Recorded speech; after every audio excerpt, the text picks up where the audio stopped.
This is magnolia. I've not heard much about people doing anything with it, but when I heard that somebody had to get rid of one,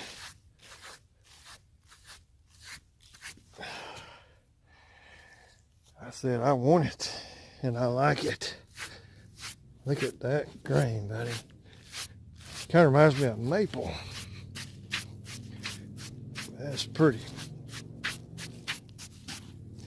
That is pretty.